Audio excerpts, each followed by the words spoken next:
যখন আমরা হাঁটতে থাকি আর আমাদের পায়ে কাঁটা বিঁধে যায়, তখন মুখ দিয়ে আহ বেরিয়ে আসে, কান্না চলে আসে, আর অনেক সময় অভিশাপও বেরিয়ে আসে। কিন্তু আমরা কি কখনো এটা এইভাবে দেখেছি, এইভাবে ভেবেছি যে আমরা যে পথে চলেছি সেই পথে কাঁটা বিঁধেছে, নাকি আমরা সেই পথ নির্বাচন করেছি যাতে শুধুই কাঁটা রয়েছে? নাকি আমরা এভাবে ভেবে দেখেছি যে এই কাঁটা আমাদের কষ্ট দিতে এসেছে, নাকি এটা আমরাই বিছিয়ে রেখেছিলাম? সাবধান থাকা উচিত ছিল, কারণ কাঁটা বিঁধলে যন্ত্রণা হবে, চিৎকার করে ফেলতে পারি, মুখ থেকে অভিশাপও বেরিয়ে আসতে পারে। কিন্তু এই অভিশাপ শুধুমাত্র আমাদের তরফ থেকে অভিশাপ হয়, সামনের ব্যক্তিটির ওপরও নির্ভর করে। এবার সেই ব্যক্তি যদি এমন হয় যে ফুল আর কাঁটা এই দুই সমানভাবে গ্রহণ করতে পারে, তার কাছে অভিশাপও বরদানে পরিণত হয়। শেষ পর্যন্ত ব্যাপারটা দাঁড়ায় ভাবনা, চিন্তা, দৃষ্টিভঙ্গির ওপর। কারণ আপনার এই ভাবনাই সত্যি হয়ে সামনে আসে। সেই জন্য এই ভাবনা, চিন্তা, মানসিকতাকে গুরুত্ব সহকারে দেখবেন। এই বিবেচনা নিয়ে বিবেচনা করতে শিখুন। আমার কথার অর্থ হলো যে জীবনে যখন এরকম কিছু একটা ঘটবে, তখন ভেবে দেখুন যে এরকম কেন হলো। আপনি কি এমন কোনো কর্ম করেছিলেন যার কর্মফল এটা? এমন কোনো কাজ যা অনুচিত ছিল, অসত্য ছিল, যা অভদ্রতার কারণ ছিল? ভেবে দেখা প্রয়োজন। দেখুন, ইচ্ছে হলো আপনার যে আপনি কি করতে চান, ভাবনা আপনার, সত্য আপনার, জীবন আপনার, সিদ্ধান্ত আপনার। আসুন আর আমার সাথে ভালোবেসে বলুন, রাধা রাধা।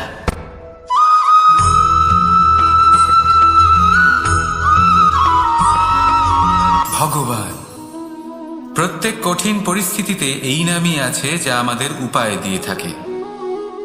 ব্যক্তি যান, ভগবানের পুজো করেন, আরাধনা করেন, ব্রত পালন করেন, মন্দিরে যান, পুজো পাঠ করেন, ভগবানকে জাগিয়ে তোলেন। আর তারপর শুরু হয় সমস্ত প্রশ্ন। হে ভগবান, আমার সাথে এরকম কেন হচ্ছে? কেন আমারই জীবনে এত দুঃখ আছে? আমি কিভাবে এর সম্মুখীন হব? আমাকে কেন এত কষ্ট ভোগ করতে হচ্ছে? হে ভগবান, আমি কি করব? আমাকে সাহায্য করুন, কোনো রাস্তা দেখান।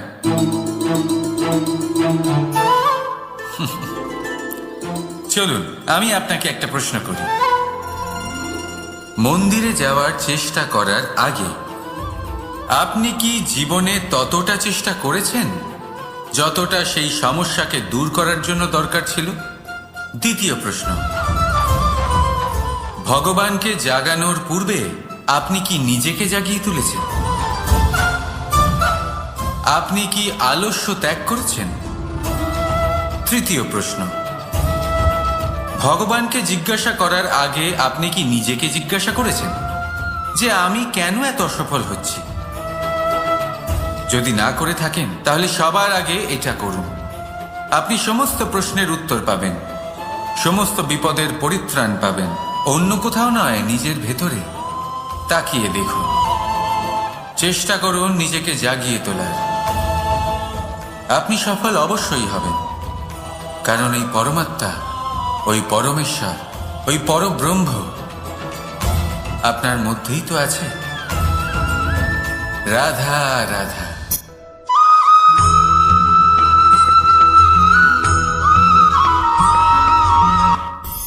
দৃষ্টি আর দৃষ্টিভঙ্গি, এই সমগ্র লীলা হলো এই দুইয়ের। বিচিত্র হতে পারে, কিন্তু এটাই সত্যি। এবার আপনাকে একটা উদাহরণ দিয়ে বোঝাই। অনেক সময় আপনি কোনো ব্যক্তিকে এটা বলতে শুনবেন যে আমি আমার নিজের উপরে গর্ব করি, আমি নিজেকে নিয়ে গর্ব করি, আমি খুব ভালোভাবে আমার মা বাবার সেবা করি, ওনাদের আমি সবসময় সুখী রাখি, ওনাদের আমি একটা বাড়ি দিয়েছি, সকল সুখ সুবিধা দিয়েছি, ওনাদের জীবনে প্রত্যেক জিনিস দিয়েছি আর দেব যা তাদের প্রয়োজন। এবার আমাকে বলুন যে আপনি কে হন? আপনি হলেন সেই বীজ যা আপনার মাতা পিতা রোপণ করেছেন। আপনার মা বাবাই আপনাকে এই সংসারে জন্ম দিয়েছেন। এবার এইসব কথার কি তাৎপর্য? এই হলো সেই ব্যক্তির দৃষ্টিভঙ্গি। এবার দেখা যাক এই প্রকৃতি আমাদের কি শেখায়। কখনো কোনো গাছকে দেখবেন, যখন সেই গাছে ফল আসে, সে মালিকে এটা বলে না যে দেখো আমি তোমাকে ফল খেতে দিচ্ছি। সেই বৃক্ষ এটা বলে না যে দেখো আমি তোমায় আহার করতে দিচ্ছি, কারণ ও জানে যে এটা হলো সেই মালির পরিশ্রম, এটা হলো তারই কর্মের ফল, আর এটা তারই পাওয়া উচিত। সে বলে যে তোমার জিনিস তোমাকেই অর্পণ করলাম, এ আমার জিনিস নয়। ও জানে সেই মালির গুরুত্ব আসলে কি, এটা হলো তার দৃষ্টিভঙ্গি। সেই জন্য আপনি জীবনে কোন ব্যক্তির মধ্যে, কোন পশু পাখির মধ্যে, কোন প্রাণীর মধ্যে, কোন পরিস্থিতিতে, কোন আবেগের মুহূর্তে কি দেখতে পাচ্ছেন, সেটা আপনার দৃষ্টিভঙ্গির উপরে নির্ভর করছে। তাই নিজের মনে ধন্যাত্মক ভাব জাগ্রত করুন, শুভ চিন্তা নিয়ে আসুন। এই ভাবনাই সত্য হয়ে সামনে আসবে। এই দৃষ্টিভঙ্গি এমন হয়ে যাবে যে আপনার জীবনে সবকিছুই শুভ হবে। তাহলে আসুন আর আমার সাথে ভালোবেসে বলুন, রাধা রাধা।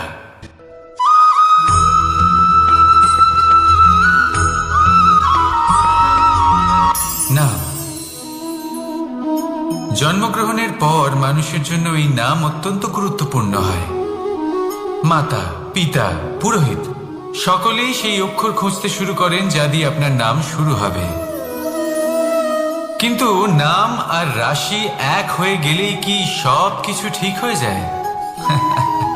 কখনোই নয়, কারণ আপনার কর্মই হলো সব থেকে গুরুত্বপূর্ণ, আর কিছুই নয়। দেখুন, এই নিয়তিও আপনার কর্ম অনুযায়ী আপনার ভবিষ্যৎ সুনিশ্চিত করে। যদি আপনাকে উদাহরণ দিই, তাহলে ভাবুন, একদিকে ছিলেন রাম আর অন্যদিকে রাবণ। দুজনেরই নাম শুরু হয় র দিয়ে, কিন্তু একজন পেলেন এক ভয়ানক পরিণতি, আর অন্যজন সমগ্র সংসারের মনে চিরস্মরণীয় হলেন। তাহলে মনে রাখবেন, নাম নয়, কর্মই হলো শ্রেষ্ঠ। আর যদি তা শ্রেষ্ঠ হয়, তাহলে আপনার নাম এমন স্থানে পৌঁছবে যা সংসারের কেউ মুছে ফেলতে পারবে না। তাহলে আসুন আমার সাথে ভালোবেসে বলুন, রাধা রাধা।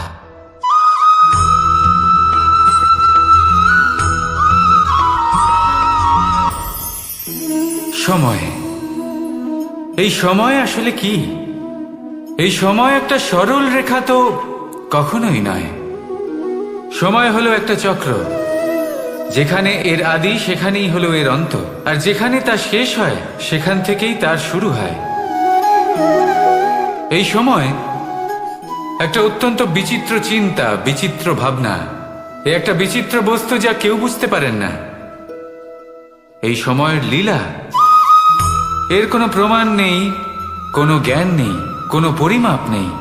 শুধু এটুকু আমরা জানতে পারি, যেখানে শেষ হবে সেখান থেকে একটা নতুন সূচনাও হবে। যা আজ আপনার কাছে আছে, কাল অন্য কারোর কাছে যাবে, তারপরে তার কাছ থেকেও অন্য কারোর কাছে যাবে, তারপরে তার থেকেও ছিনিয়ে নেওয়া হবে। এই নিয়তির একজনের কাছ থেকে অন্যজনের কাছে আদান প্রদানের এই সময় হলো আপনার সময়। এই সময়ের সদ্ব্যবহার করুন, এই সময়কে বাঁচুন। আপনাকে শুধু এটাই সুনিশ্চিত করতে হবে যে আপনি কোন পক্ষে আছেন। আর সত্যি বলতে কি, আপনার জীবনের পরিণাম নির্ভর করে আপনার নির্বাচনের ওপর। আপনি কোন পক্ষ নির্বাচন করছেন। তাহলে মনে রাখবেন, জীবনে সেই পক্ষই নির্বাচন করবেন যা চয়ন করার পরে আপনি সুখ অনুভব করবেন, আপনি সন্তোষ লাভ করবেন, প্রসন্নতা লাভ করবেন। আর আমি এটাই সুনিশ্চিত করব যে এই পক্ষ যেন শান্তির পক্ষ হয়, এই পক্ষই যেন প্রেমের পক্ষ হয়। তাহলে চিন্তা করবেন না, আর আসুন আমার সাথে ভালোবেসে বলুন, রাধা রাধা।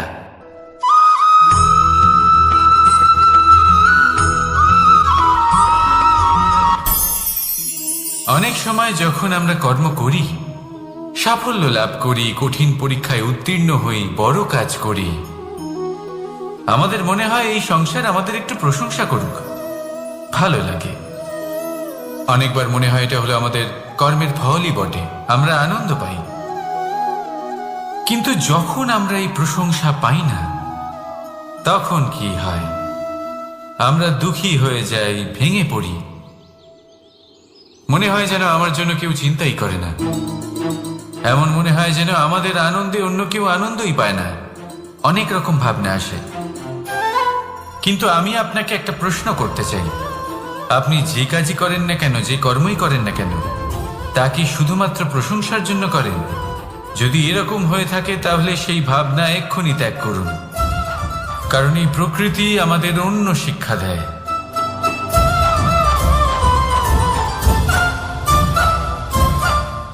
এই ফুলকে দেখুন, এই যে ফুলের সুবাস, যা আমার মনকে উচ্ছ্বসিত করে তোলে, মনে শক্তির সঞ্চার করে, এই সুগন্ধ।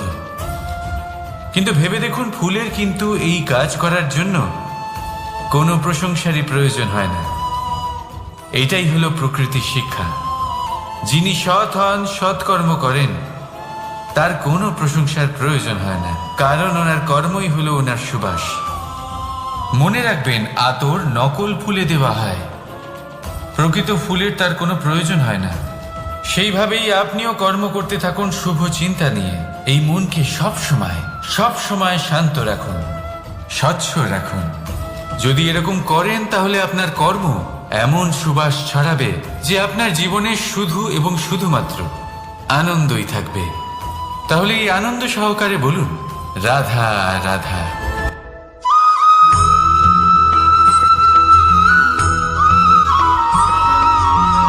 কর্ম এবং ফল দেখতে গেলে এই সমস্ত ব্রহ্মাণ্ড এই দুইয়ের মাঝেই স্থির হয়ে আছে। মানুষজন কর্ম করেন ভালো ফল লাভের আশায়, আর ভালো ফল লাভের আশায় উনি এটাই ভুলে যান যে উনি যে কর্ম করছেন তা কি করছেন। আমি বলেছিলাম কর্ম করুন ফলের চিন্তা না করে, কিন্তু কি কর্ম করছেন সেই বিষয়ে ভাবাটাও অত্যন্ত আবশ্যক। নয়তো অনেক সময় আমরা এমন কর্ম করে ফেলি যা না চাইতেও বিষে পরিণত হয়, যা হয়েছে দুঃশাসনের সাথে, দুর্যোধনের সাথে, গুরু দ্রোণের সাথে। একজনের মানসিকতা উচিত ছিল না, একজনের বিবেক উচিত ছিল না, আরেকজন যে পক্ষ নির্বাচন করেছিলেন সেই পক্ষ উচিত ছিল না। আর যা কিছু ওনাদের সাথে হলো, আপনার আমাদের সকলের সাথে তা হতে পারে। আমি বলেছিলাম কর্ম করুন, ফলের চিন্তা করবেন না, কিন্তু এই কর্মের বিষয়ে বিচার করে দেখাটাও ততটাই আবশ্যক। দেখুন, কর্ম করার উচিত প্রক্রিয়া ফলের চিন্তা না করা, কিন্তু যদি আপনার কর্ম শুভ হয় তাহলে তার ফলও নিয়তি আপনাকেই দেবে। সর্বদা কর্ম করার সময় এটা ভাবুন যে আপনার এই কর্ম এই সংসারকে, এই সমাজকে, আপনার পরিবারকে, আপনার আশেপাশের মানুষজনকে কোন দিশায় নিয়ে যাবে। যদি এটা সবার জন্য মঙ্গলময় হয় তাহলে কর্ম করতে থাকুন। আর হ্যাঁ, নিশ্চিত রূপে ফলের চিন্তা করবেন না। আসুন আমার সাথে ভালোবেসে বলুন, রাধা রাধা।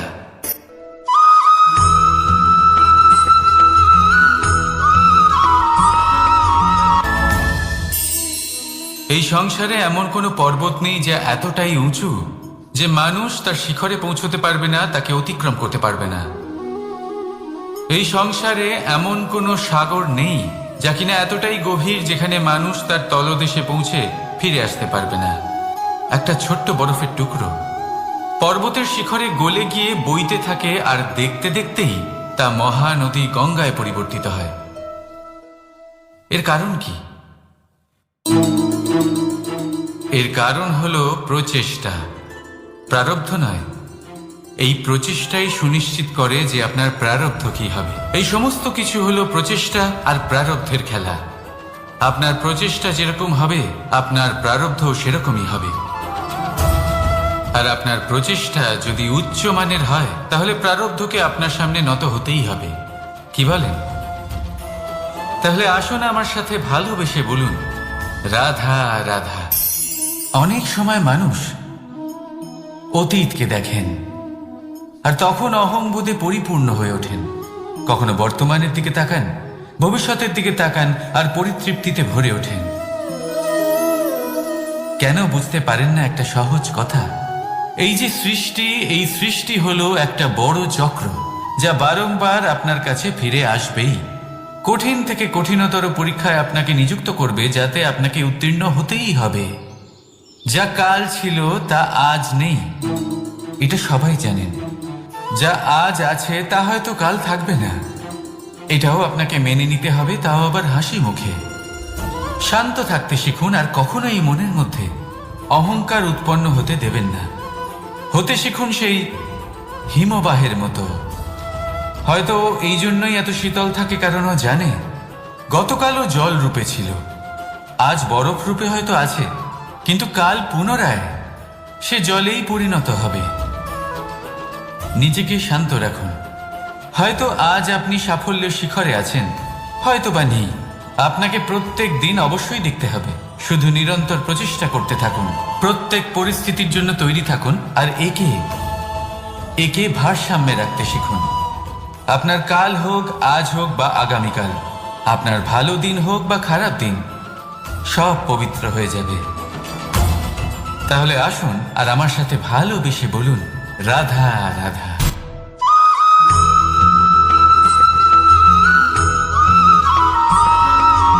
প্রতিশোধ অথবা কাউকে দুঃখ দেওয়ার ভাবনা, যদি এটা আপনার মনে থাকে, তাহলে আপনি নিজের মনেই যন্ত্রণার একটা বিশাল বৃক্ষ রোপণ করছেন, এটা মনে রাখবেন। কারণ কাউকে দুঃখ দেবার এই ভাবনা, এটা হলো সেই বীজ যা আপনার মনেই পতিত হবে, আপনার মনেই অঙ্কুরিত হবে, আর আপনার মনেই একটা বিশাল বৃক্ষরূপে বেড়ে উঠবে।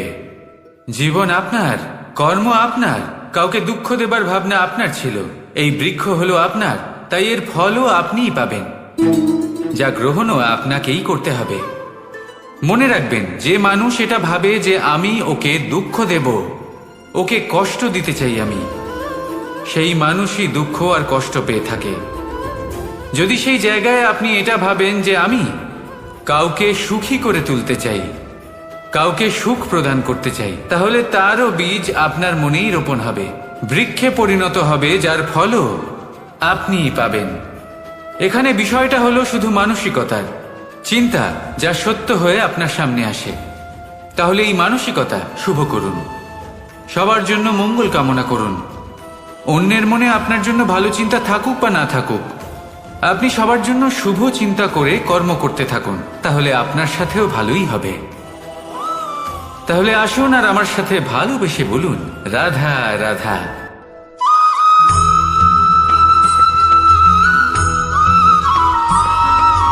দোল উৎসবে এই সমগ্র সংসার রং নিয়ে খেলা করে, কিন্তু এই রঙের সারমর্ম এই সংসার কি জানে? কখনো দেখেছেন একটা চিন্তিত মুখ শুধুমাত্র রঙের স্পর্শ পেয়ে আনন্দিত হয়ে ওঠে? দোলে আমরা কি করি? পুরাতনকে ত্যাগ করি আর নতুনকে স্বাগত জানাই। শিশিরকে বিদায় জানিয়ে এক নতুন ঋতুকে আগমন জানাই। দুশ্চিন্তা দূর করে আসার নতুন রঙে রঙিন হয়ে ওঠা, নিজেকে আনন্দিত করা, এটাই তো হলো দোল। এবার দোলের একটা ব্যাপার আছে, দুটো রঙে একসাথে রঙিন হওয়া যায় না। একটা রং উঠলে তবেই আরেকটা রং লাগা সম্ভব। আরো একটা প্রশ্নও রয়েছে, কোন রংকে তুলে দিয়ে কোন রং মাখানো যেতে পারে? যদি আপনাকে উদাহরণ দিই, লোভের এই রং, তা যতক্ষণ লেগে থাকবে আনন্দের রং লাগতে পারবে না, যা হয়েছিল দ্বারকাবাসী এবং সামন্তক মণির মধ্যে। ভ্রান্তির রং যতক্ষণ লেগে থাকবে সত্যের রং লাগতে পারবে না, যা হয়েছে রুক্মিণীর সাথে। আর হিংসার এই রং যতক্ষণ লেগে থাকবে প্রেমের রং ততক্ষণ লাগতেই পারবে না, যা হয় আপনার আমার সবার সাথে। তাহলে আসুন একসাথে মিলে দোল পালন করি এবং সবকিছুর উপরে বিজয় লাভ করি। অন্ধকারের স্থানে আলো, ভ্রান্তির স্থানে সত্যের, হিংসার স্থানে প্রেমের, আর লোভের স্থানে আনন্দের এই সুন্দর রং মাখাই। শত্রুতা, ঘৃণা, হিংসা এই সব কিছু ত্যাগ করি আর সকলের সখা হয়ে উঠি। আর ভালোবেসে বলি শুভ দোল। হ্যাঁ, ওটা তো আমরা অবশ্যই বলবো, রাধা রাধা।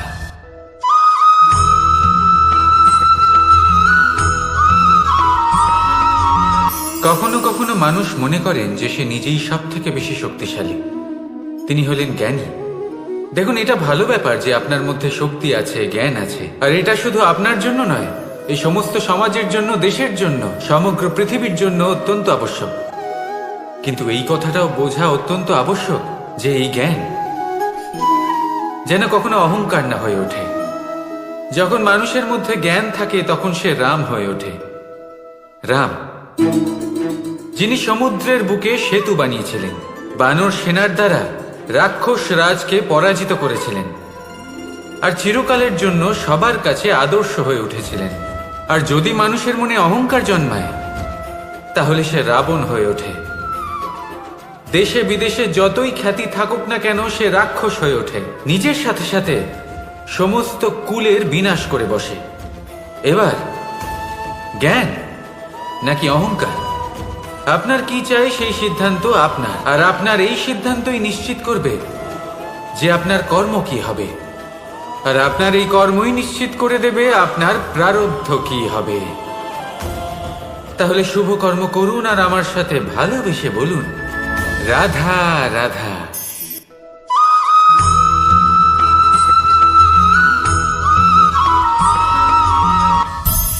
সংসারে অনেক সময় এরকম হয় যে আমরা খুব সমস্যায় থাকি, খুব বিপদের মধ্যে থাকি, আর সেই সমস্ত মানুষ যারা আমাদের কাছের মানুষ, আমাদের আপনজন, তারা আমাদের ত্যাগ করে চলে যান। আমরা এই সময় দুঃখ পাই, নিরাশ হয়ে পড়ি এবং একা একাই সেই সমস্যাকেও কাটিয়ে উঠি। এবার পরিস্থিতি যেমন খুশি হোক না কেন, সেই সব মানুষ যারা এমন সময় আপনাকে ত্যাগ করেছেন, তাদের প্রতি ক্রুদ্ধ হওয়া, অভিমান করা, এটা অনুচিত। আমি বলবো তাদের প্রতি কৃতজ্ঞ থাকুন। আমি বলবো তাদের ধন্যবাদ জানান যে তারা এমন সময় আপনার সঙ্গ ত্যাগ করেছেন যখন আপনার তাদের সব থেকে বেশি প্রয়োজন ছিল। কারণ দেখুন, হয় তাদের বিশ্বাস ছিল যে আপনি নিজেই এই বিপদ থেকে বেরিয়ে আসতে পারবেন, বা তাদের ত্যাগ করার জন্য আপনি নিজের উৎসাহ বাড়িয়ে তুললেন, আপনি নিজের শক্তি বাড়ালেন এবং নিজে সেই সমস্যা থেকে বেরিয়ে আসলেন। নিজের খারাপ সময়কে আপনি নিজেই ভালো সময় করে তুললেন। শেষ পর্যন্ত আপনি আরো শক্তিশালী হয়ে উঠলেন, আরো শ্রেষ্ঠ হয়ে উঠলেন। আর এটাই তো আপনার বিজয়, যার কারণ হলো তাদের আপনাকে ত্যাগ করা। তাহলে তাদের ধন্যবাদ জানান আর আমার সাথে ভালোবেসে বলুন, রাধা রাধা।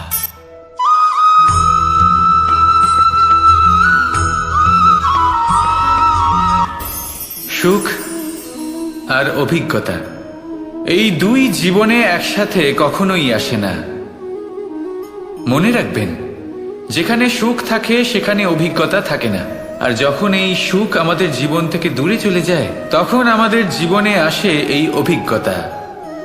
পরমাত্মা, প্রকৃতি, নিয়তি এই অভিজ্ঞতাকে আমাদের জীবনে পাঠান যাতে আমরা একটা অত্যন্ত গুরুত্বপূর্ণ শিক্ষা, একটা জ্ঞান প্রাপ্ত করতে পারি। এই অভিজ্ঞতা আমাদের শেখায় যে অতীতে এমন কি হয়েছিল যা আমাদের করা উচিত হয়নি। আমাদের শেখায় ভবিষ্যতে এমন কি আছে যা আমাদের করা উচিত আর কি করা উচিত নয়।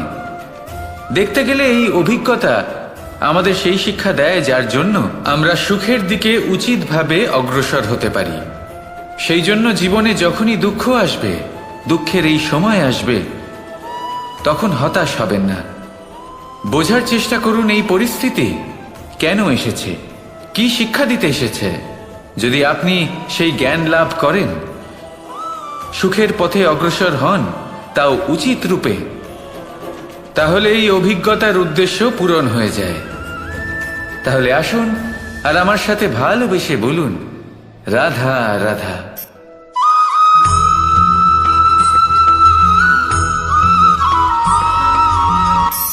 ধন, ধন হলো কারোর জন্য মোহ, আবার কারোর জন্য মায়া, কারোর জন্য হয়তো ভাগ্য, আবার কারোর জন্য কর্মের পারিশ্রমিক। দেখতে গেলে এই ধন হয়তো সবার জন্যই অত্যন্ত প্রয়োজনীয় হয়ে থাকে। সেই জন্যই তো মানুষ নিজের সমস্ত জীবন অতিবাহিত করেন এই ধন অর্জন করার জন্য। অনেক মানুষ এমনও হয় যাদের সমস্ত জীবন এই ধন অর্জন করতেই কেটে যায়। প্রত্যেক মানুষই চেষ্টা করেন যেন তিনি ধনী হন, যত সম্ভব বেশি ধন অর্জন করতে পারেন, সম্পন্ন থাকতে পারেন। আর তা হবে নাই বা কেন? কারণ এটাই হলো এমন এক বস্তু যা আদান প্রদান এমন নানান কাজে আসে। চেষ্টা তো সব মানুষই করেন, ধন অর্জন সব মানুষ করতে পারেন না। কারণ হলো এটাই যে মানুষ ভাবেন যে তার কাছে কিছু ধন এলে তারপর তিনি কিছু করে দেখাবেন, আর ধন ভাবে যদি এই মানুষ কিছু করে দেখান তাহলে আমি তার কাছে আসব। সেই জন্য কিছু করে দেখান, এমন শ্রেষ্ঠ কাজ করে দেখান যাতে ধন নিজেই আপনার কাছে ছুটে আসে। যদি আপনি ধন লাভের আশায় ছোটেন তাহলে আপনি নিজের সন্তোষ ভাব হারিয়ে ফেলবেন। কিন্তু এই সম্পত্তি যদি আপনার কাছে ছুটে আসে তাহলে আপনাকে মহান বলা হবে। সেই জন্য কাজ করুন, শ্রেষ্ঠ কাজ করে দেখান, দেখবেন এই ধন ফলস্বরূপ আপনার কাছে আসবেই আসবে। তাহলে আসুন আমার সাথে ভালোবেসে বলুন, রাধা রাধা।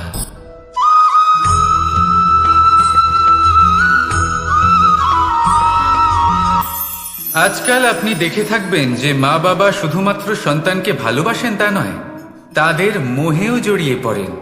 বিদ্যালয়ে যখন পাঠান তখন সমস্ত সুযোগ সুবিধা দিয়েই পাঠান। চেষ্টা করেন যে সবসময় যেন সন্তান তাদের চোখের সামনেই থাকে। কিন্তু ভুলে যান এক অত্যন্ত গুরুত্বপূর্ণ কথা, যে সন্তানকে এক নতুন দৃষ্টিভঙ্গি দেওয়াই হলো ওনাদের কর্তব্য। সেই জন্য পুরাতনকালে শিষ্যদের গুরুকুলে পাঠানো হতো, বাড়ির থেকে দূরে। কারণ বাড়ি ছেড়ে যাওয়া এক সন্তানের জন্য, এক শিষ্যের জন্য অত্যন্ত শুভ লক্ষণ হয়। যখন সে বাড়ির থেকে দূরে, গৃহস্থের থেকে দূরে থাকবে, তখন এই সংসারকে সে এক নতুন দৃষ্টিভঙ্গি দিয়ে দেখবে, পরখ করবে, বুঝতে পারবে, আর সবকিছু নিজে থেকেই শিখে যাবে কখন আক্রমণ করতে হয়, কখন পিছু হটতে হয়, কিভাবে এই সংসারের সম্মুখীন হতে হয়। আর এটা আপনার দৃষ্টি ওকে শেখাতে পারবে না, ওর অভিজ্ঞতা ওকে শেখাতে পারবে। তাই মনে রাখবেন, যদি আপনি চান যে আপনার সন্তানের বিকাশ হোক, তাহলে অনেক সময় ওকে নিজের থেকে দূরে নিয়ে যেতে হয়। যদি মোহে আবদ্ধ থাকেন তাহলে ওর বিকাশ কখনোই হবে না। তাহলে আসুন আমার সাথে ভালোবেসে বলুন, রাধা রাধা।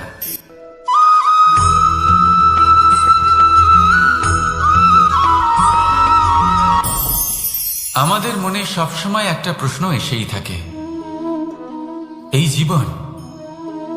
জীবন যা কিনা ঈশ্বর আমাদের দিয়েছেন, একটা জীবন। ঈশ্বর এক আত্মা দিয়েছেন পৃথিবীতে বাঁচার জন্য। যতদূর আমরা জানি আমাদের কাছে একটাই জীবন রয়েছে। আমরা ভাবি এই জীবন গুছিয়ে কিভাবে রাখা যায়। প্রত্যেক মানুষ ভাবেন যে আমি কি করি যাতে এই জীবনকে গুছিয়ে রাখা যায়, কিরকম কর্ম করব, কিরকম পুণ্য করব,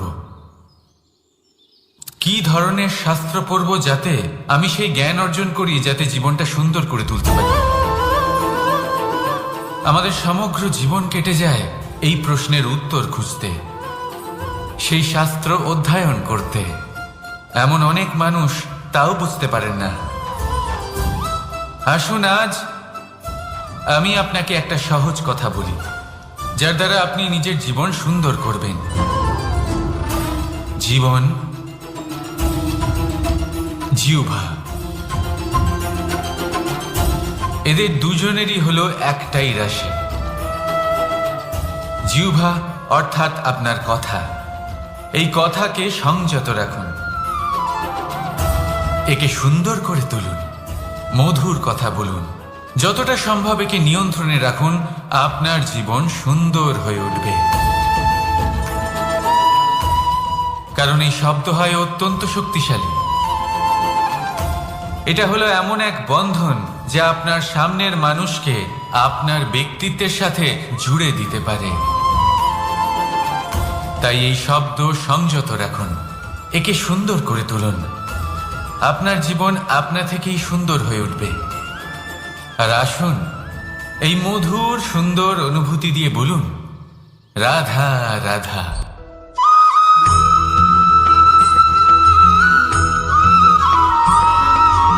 সমস্যা, কঠিন সময়, সংকট, বিপদ কার জীবনে নেই?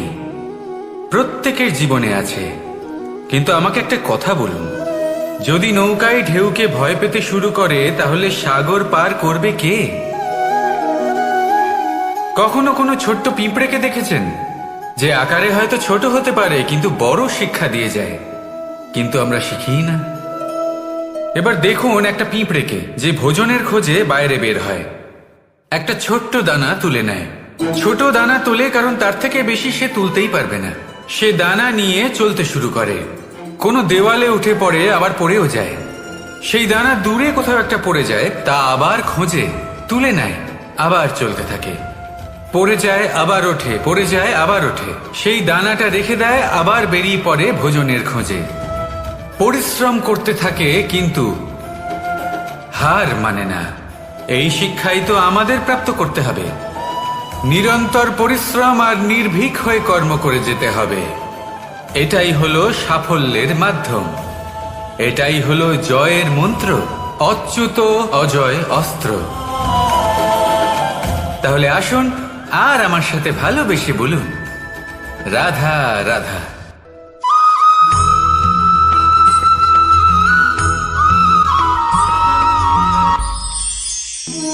জীবন, এই জীবন আসলে কি?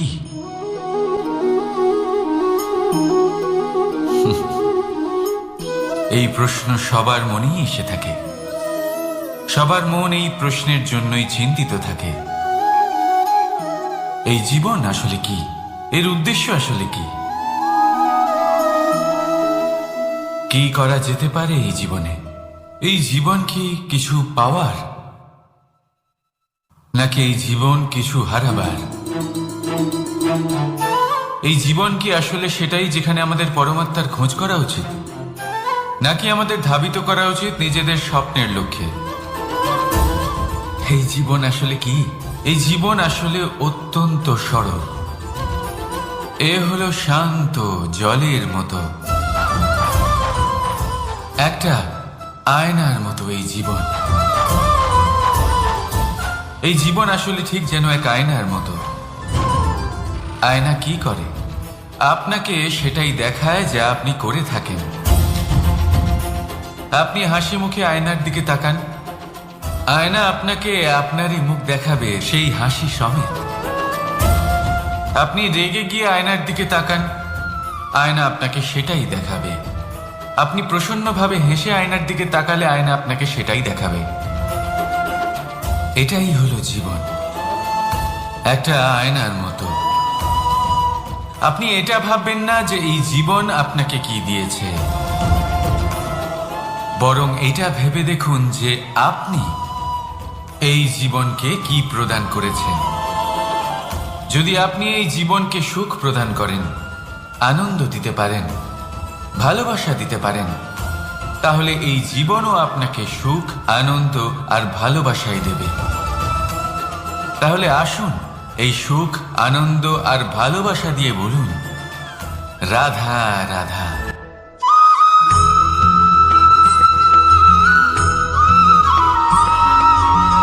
পরিবর্তন এই সংসারের শাশ্বত নিয়ম।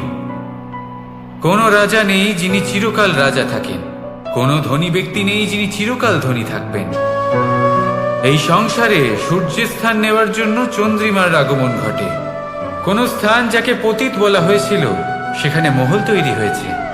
কোন স্থান যাকে আজ মলিন বলা হয়েছে কাল সেখানে মন্দিরও স্থাপন হতে পারে। কোনো ঋতু চিরকালের জন্য থাকে না, কখনো সময় চিরকাল একরকম থাকে না। আজ যা আপনার কাছে রয়েছে কাল অন্য কারোর ছিল, আজ যে আপনার কাছে রয়েছে কাল তা অন্য কারোর কাছে চলে যাবে।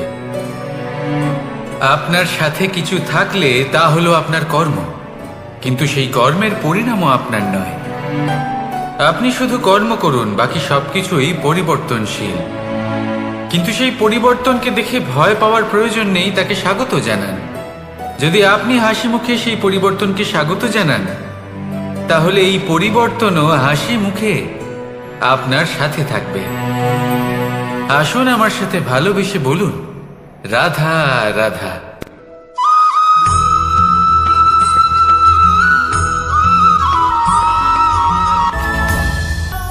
ধরিত্রীর বুকে গজিয়ে ওঠা এই দুব্য ঘাস দেখেছেন? দুব্য ঘাস, যা আমাদের পাকে শীতল রাখে। এতে যদি বসেন তাহলে মনে হবে নরম কোথাও বসে আছেন। এত ছোট হলেও কিন্তু এর মধ্যে গুণ আছে অনেকগুলি, আর যতটা ছোট এটা ততটাই বড় শিক্ষক। কিভাবে? ভাবুন, পাতা ঝরার মরশুমের পরে সমস্ত পাতা একত্রিত হয়ে থাকে। একটা ছোট ফুলকি সবাইকে জ্বালিয়ে দিতে পারে, সমস্ত পাতা পুড়ে ছাই হয়ে যায়। কিন্তু এই ঘাসের কিছুই হয় না, সে যেমন ছিল তেমনই থাকে। কারণ কি হতে পারে? প্রথম কারণ, এরা ছোট হয়। দ্বিতীয় কারণ, এরা বিনম্র হয়, বড়ই সহজে দমে যায় এরা। তৃতীয় কারণ, এদের মধ্যে নমনীয়তা থাকে। আপনিও নিজেকে এরকমই বানিয়ে ফেলুন। কখনো নিজেই নিজেকে কারোর থেকে বড় মনে করবেন না। নিজের এই মনকে বিনম্র রাখুন। এবং সব থেকে বড় কথা, নিজের এই মনে সহানুভূতি, প্রেম আর বিশ্বাসের নমনীয়তা বজায় রাখবেন। যদি এরকম করতে পারেন তাহলে জীবন সবসময় সুখে কাটবে। রাধা রাধা।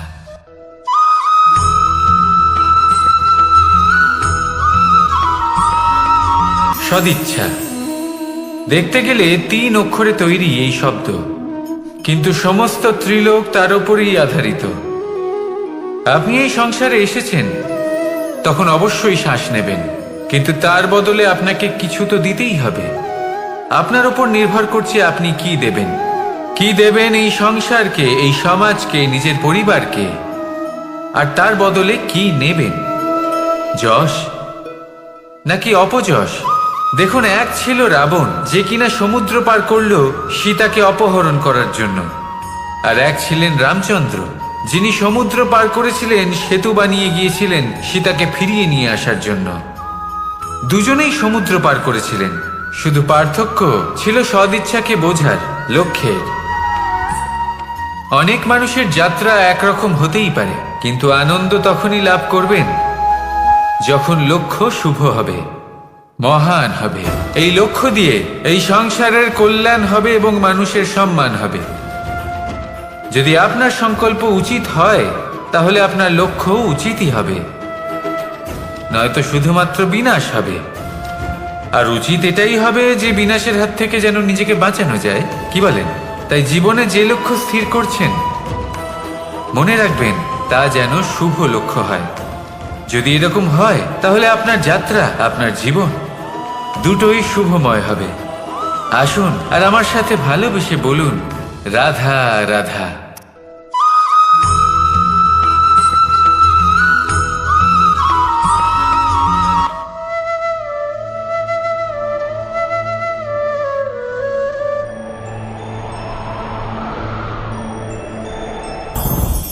লোভ আপনার অন্তরের আরো একটা শত্রু। দেখতে গেলে এটা একটা শব্দ, একটা সংস্কৃত শব্দ, লব ধাতু থেকে উৎপন্ন হয়েছে। এর অর্থ কিছু লাভ করা। কিছু লাভ করা অনুচিত নয়, আরো কিছু লাভ করাও অনুচিত নয়, কিন্তু সব থেকে বেশি আমিই লাভ করব, আমি আরো চাই, আরো বেশি চাই, আরো বেশি পেতে চাই, এটাই হলো লোভ। আর এই লোভ যখন গ্রাস করে তখন আপনি যা পেতে চান, সে ধনই হোক বা মানই হোক, তা অর্জন করার জন্য মানুষ যে কোনো স্তরে পৌঁছে যেতে পারে। যদি মানুষ ধন অর্জন করতে চান তাহলে তার জন্য তারা অধর্মের পথেও চলতে পারেন। যদি সম্মান অর্জন করতে চান তাহলে অন্য মানুষকে ছোটও করতে পারেন। শেষ পর্যন্ত আপনার এটা মনে হতে পারে যে যদি একটু অল্পই প্রাপ্ত করতাম কিন্তু ভালোবেসে প্রাপ্ত করতাম, এই জীবন আরো অনেক বেশি সুখী হতো। লোভ আপনার জীবনে, আপনার মনে কখন যে প্রবেশ করবে সেটা আপনি জানতেও পারবেন না। তাই এটা চিনতে শিখুন আর তৎক্ষণাৎ জীবন থেকে বাইরে ফেলে দিন। যা কিছু লাভ করতে চান তা ভালোবেসে লাভ করুন, আর সেই ভালোবাসার সাথেই বলুন রাধা রাধা।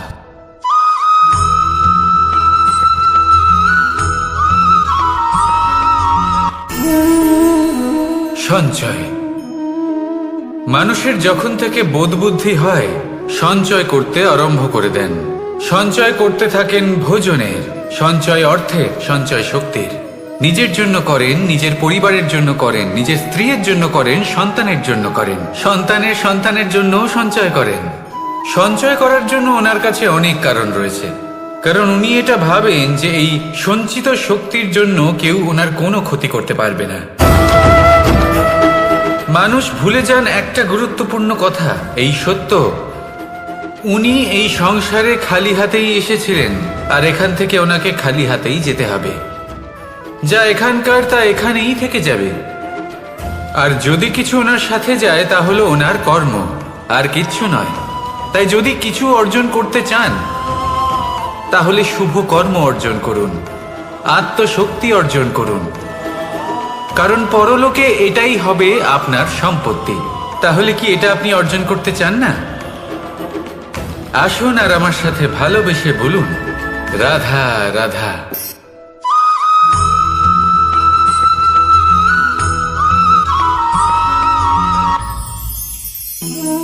জীবনে ক্ষমা চাওয়া তাও কিছুটা সহজ, ক্ষমা করতে পারা অত্যন্ত কঠিন।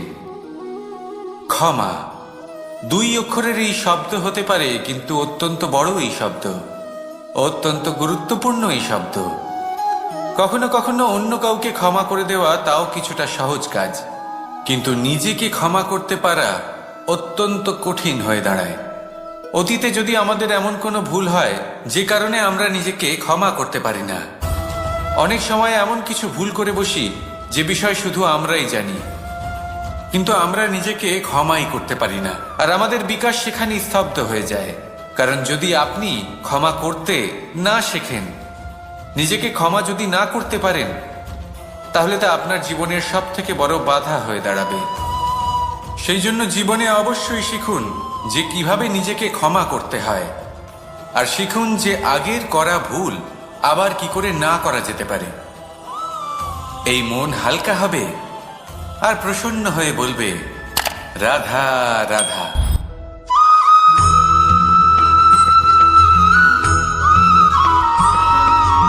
বটবৃক্ষের বীজ সর্ষের দানার থেকেও ছোট হয়, কিন্তু যখন তা নিজের রূপ ধারণ করে তখন তা বিশাল বৃক্ষের আকার ধারণ করে, যা সহস্র বছর ধরে বেঁচে থাকে, ছায়া প্রদান করে, পাখিদের আশ্রয় প্রদান করে, আর দেয় পথচারীদের বিশ্রাম করার স্থান।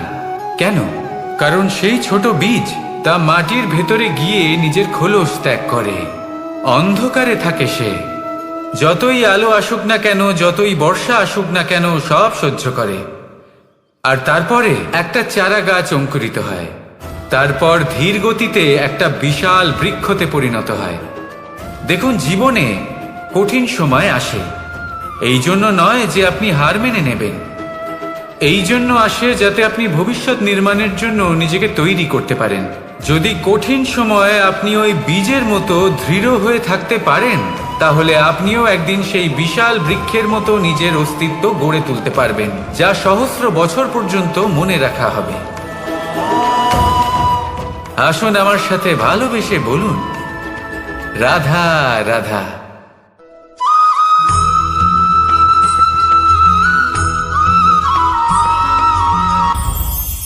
এই সংসারে যখনই কোনো সমস্যা আসে তখন আমরা আমাদের সব থেকে বড় সম্বলের কাছে আশ্রয় খুঁজি, তা হলো আমাদের বিশ্বাস।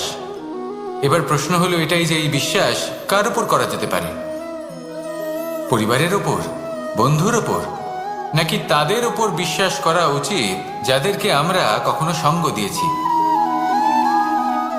দেখুন, এই সংসারে বিপদের সম্মুখীন হলে কে আপনাকে সাহায্য করবে সেটা নির্বাচন করা আপনার হাতে নেই। সেটা সেই সকল ব্যক্তির উপর নির্ভরশীল যে তারা আপনাকে সাহায্য করবে নাকি করবে না। অর্থাৎ যখনই কোনো বিপদ আসে সর্বপ্রথম তার সম্মুখীন আমাদের নিজেকেই হতে হয়, আর তার জন্য প্রস্তুত থাকা প্রয়োজনীয়। সেই শক্তি, সেই সাহস অর্জন করা প্রয়োজনীয়। দেখুন, যখনই অন্ধকার আসে তখন সবার আগে কে আপনাকে ত্যাগ করে চলে যায়? আপনার নিজেরই ছায়া। এই অন্ধকারের সম্মুখীন হতে হয় অন্তরের প্রদীপের দ্বারা, অন্তরের আত্মা দ্বারা। তবেই আপনি অন্ধকারের ওপর জয়লাভ করতে পারবেন। সেই জন্য যে বিপদই আসুক না কেন নিজেকে তার জন্য প্রস্তুত রাখা উচিত। সেই সাহস নিয়ে আসুন। এমন কোনো বিপদ নেই যা আপনাকে ভেঙে দিতে পারে। আসুন আমার সাথে ভালোবেসে বলুন, রাধা রাধা।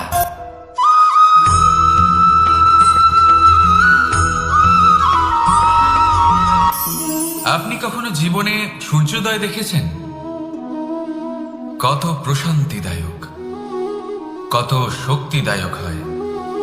মনের মধ্যে যেন একটা নতুন প্রেরণা দান করে, একটা নতুন উৎসাহ। কিন্তু যদি আপনি উঠতে দেরি করেন তাহলে আপনি এই সূর্যোদয় দেখতেই পাবেন না। ঠিক এরকমই হয় আমাদের জীবনেও। সুযোগ সূর্যোদয়ের মতো।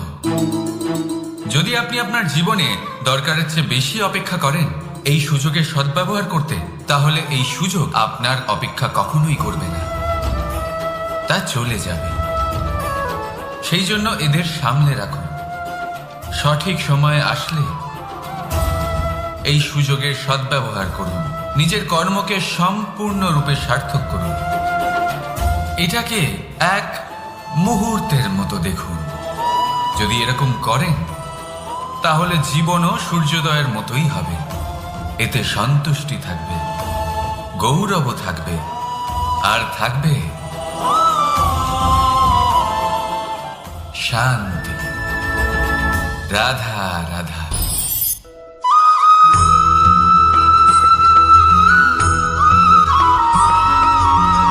মানুষ সবসময় চায় যে তার জীবনে যেন কখনো কোনো সমস্যাই না আসে।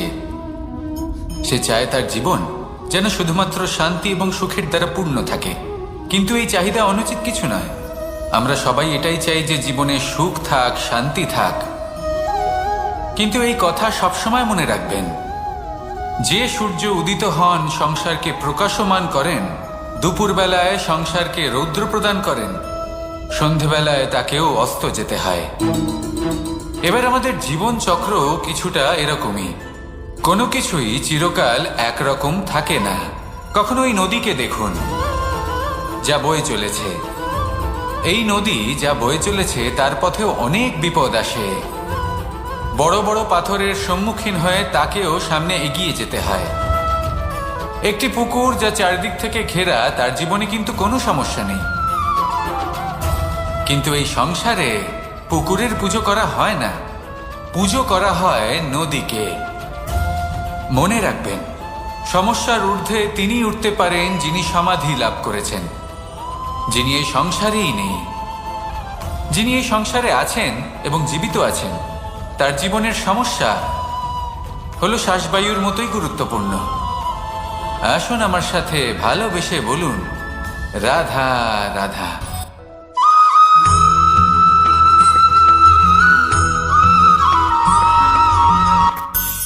ধন, সম্পদ, ঐশ্বর্য, মানুষ হয় নিজের সৌভাগ্যের দ্বারা এগুলো লাভ করে থাকেন বা কর্মের দ্বারা। সৌভাগ্য আসলে কি? গ্রহের দশা যা প্রত্যেক মুহূর্তে বদলাতে থাকে। কর্মের মাধ্যমে যখন আপনি ধন অর্জন করেন তখন সেই ধন আপনার আগামী প্রজন্ম লাভ করে। সেটা হয় সে ভোগ করে বা তার জন্য তার ভোগান্তি হয়।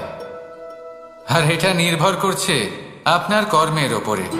কি কর্ম করেছেন আপনি সেই ধনকে লাভ করার জন্য। যদি আপনি সৎ পথে চলেন নিষ্ঠা ভরে আপনি কর্ম করে থাকেন এবং তার ফলে আপনি ধন অর্জন করে থাকেন, তাহলে আপনার আগামী প্রজন্ম সেটা ভোগ করবে, সেটা প্রয়োগ করবে নিজের বিকাশের জন্য।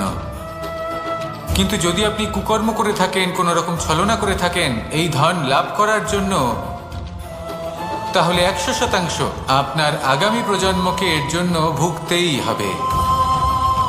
তাহলে আপনি কি চাইবেন, যে আপনার আগামী প্রজন্ম সুখ ভোগ করবে, নাকি আপনার কুকর্মের পরিণাম ভোগ করবে? নির্বাচন আপনারই। আসুন আমার সাথে ভালোবেসে বলুন, রাধা রাধা।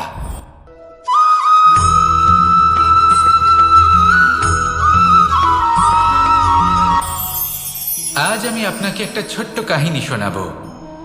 একবার আমি, রাধা আর দাদা আমরা তিনজনে মিলে লুকিয়ে একটা উপবনে গেলাম আম পেড়ে খেতে। অনেক পরিশ্রম করে আমরা ওখানে পৌঁছলাম আর আমরা আশ্চর্যচকিত হয়ে গেলাম এটা দেখে যে এবার তো আম পাকেইনি। এবার দাদা কি করলেন, একটা আম পাড়লেন আর সেটা চাখলেন, আর উনি নিরাশ হয়ে পড়লেন। উনি বললেন যে এটা তো খুবই টক। তারপর রাধা একটা আম পাড়লো আর সেটা চেখে দেখলো, আর রাধা উৎসাহিত হয়ে পড়ল।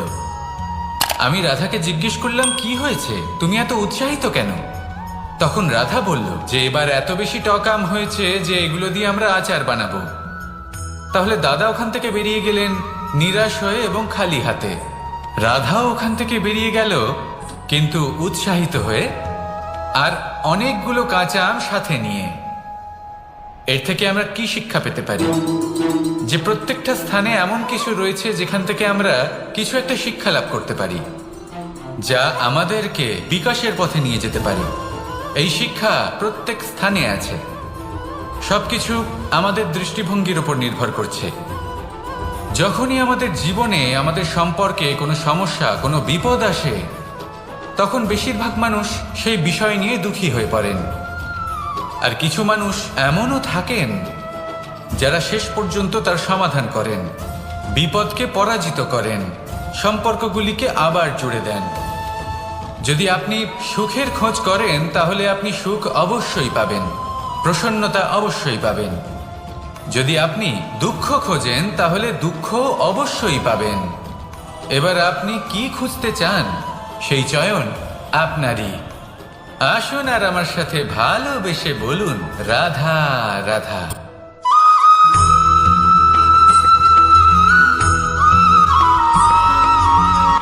আমার কাছে যশোদা মা যেমন, আমার কাছে দেবকী মা যেমন, আমার কাছে ঠিক তেমনই হলেন গোমাতা। এবার ভেবে দেখার বিষয় হলো এটা, যে এই সংসারে অসংখ্য প্রাণী আছে, একজন গাইকে একজন মায়ের মর্যাদা কেন দেওয়া হয়? তাহলে এর অনেকগুলো কারণ আছে। এই গাই অর্থাৎ গোমাতা, এনারা হলেন অত্যন্ত শান্ত, শান্তিপ্রিয়, কখনো কারোর কোনো ক্ষতি করতেই পারেন না। গোমাতা যে দুধ নিজের বাছুরকে পান করান সেই দুধই আমাদেরও দেন। সেই দুধ পান করে আমরা শক্তি লাভ করি। এই দুধ থেকে আমরা মাখন, ঘি, পায়েস, এইসব সুস্বাদু খাবার লাভ করি। গোমাতার গোবর আমাদের জ্বালানি হিসেবে সাহায্য করে, যার ফলে খুব কম সংখ্যক কাঠ ব্যবহার করা যায় এবং বেশিরভাগ জঙ্গল সুরক্ষিত থাকে। গোমাতার গোমূত্র, সেটাও আমাদের কাছে লাভজনক। এর দ্বারা আমরা অনেক রোগ থেকে মুক্তি লাভ করতে পারি। গোমাতা যখন একটি বাছুরকে জন্ম দেন তখন সেই বড় হয়ে আমাদের ক্ষেত কর্ষণ করে। সেই জন্য গাইকেও জীবনে মায়ের মর্যাদা দেবেন। যতটা সম্ভব তাকে সেবা করুন এবং ভালোবেসে তাকে পালন করুন। এই মন নিজে থেকেই প্রসন্ন হয়ে বলবে, রাধা রাধা।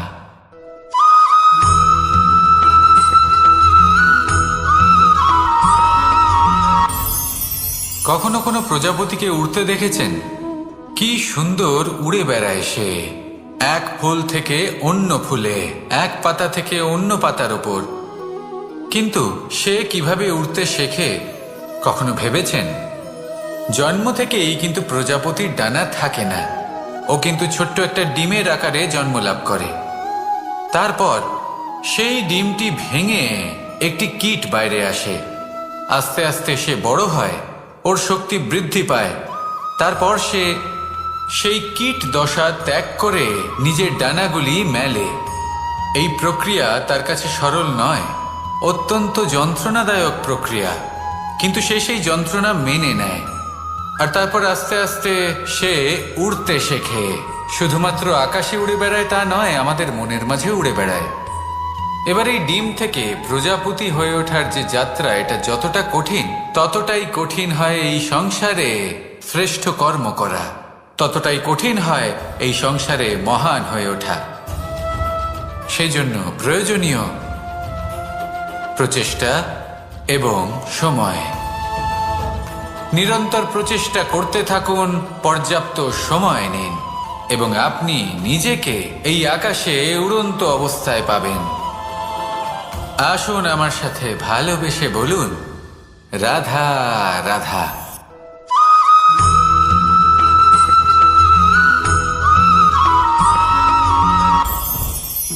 মুঠো হাতের শক্তি বেশি, মুঠো খুললেই তা দুর্বল। তা এমন কি থাকা উচিত এই বন্ধ মুঠোয় যা লাখের সমান? মানসিকতা এবং স্বপ্ন। মানুষ জন্মগ্রহণ করে, তার মানসিকতা সময়ের সাথে উন্নত হয়।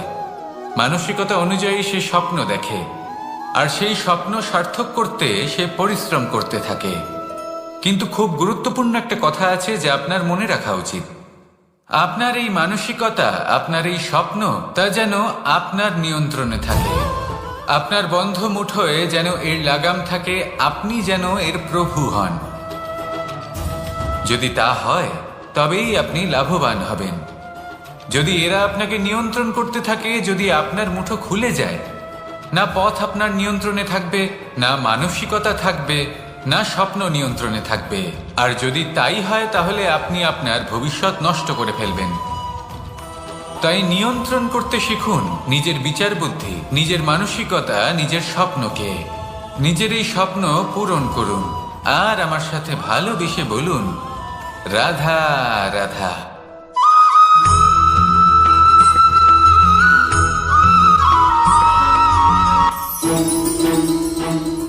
রাধা রাধা।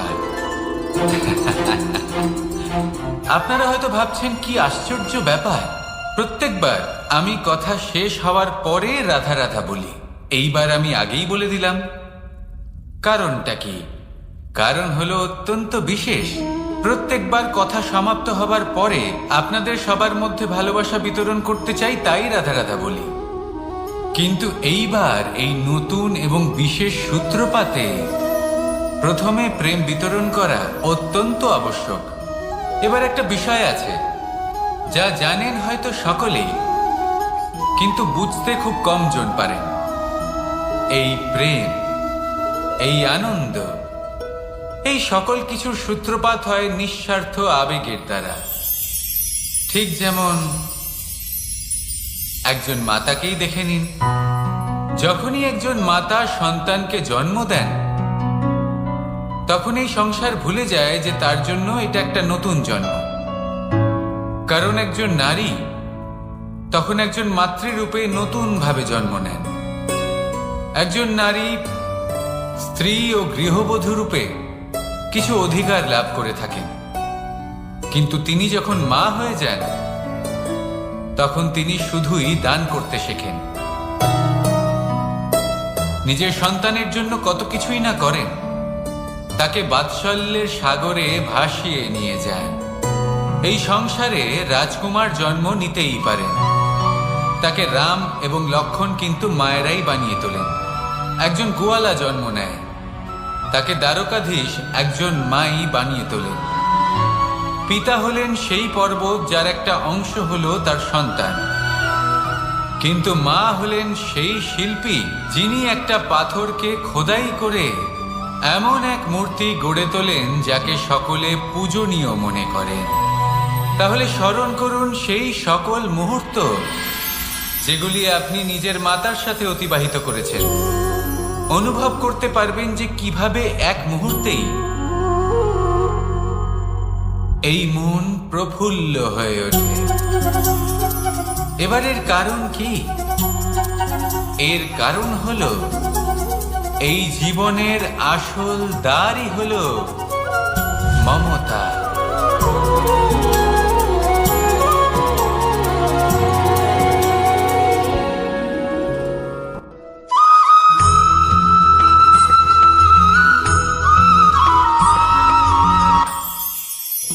আমি রাধাকে ভালোবাসি, আর এই কথাটা সমগ্র সংসার জানে।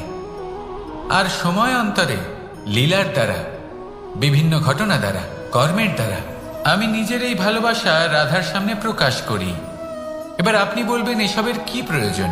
রাধা কি এই কথা জানে না যে কৃষ্ণ তাকে কতটা ভালোবাসে? অবশ্যই জানে, কিন্তু এই যে ভালোবাসা, তা মনে রেখে দেওয়ার জন্য নয়, তা প্রকাশ করার জন্য। আর বারংবার এই ভালোবাসাকে প্রকাশ করা উচিত, উচিত সময় এবং উচিত সুযোগ দেখে। কিরকম? এবার যদি আপনি প্রেমীর সাথে কোনো উৎসবে থাকেন, তাহলে তার সাথে নৃত্য সঙ্গীত করুন। যদি ভিড়ের মাঝে থাকেন, তখন প্রেমীকে সম্মান করুন, একান্তে প্রসাধন করুন। দুঃখের সময় তার হাত ধরে থাকুন, সুখের সময় আলিঙ্গন করে রাখুন। এই প্রেম যত প্রকাশ করবেন, ততই এই প্রেমের বৃদ্ধি হবে। এই প্রেম আরো বেশি গভীর হবে, অটুট হবে। তাই এই প্রেমকে মনে নয়, আপনার জীবনে স্থান দিন।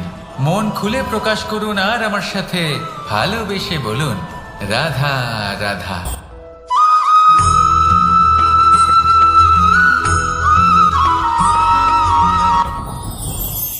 যত শক্তিশালী এই মন, তত শক্তিশালী এই শরীরও। এই যে আমাদের শরীর, এটা আসলে কি? এ হলো একটা রথের মতো। আর একটা রথ ততক্ষণ চলতে পারবে না যতক্ষণ না তাকে কোনো সারথি চালাবে। এই মন হলো শরীরের সারথি।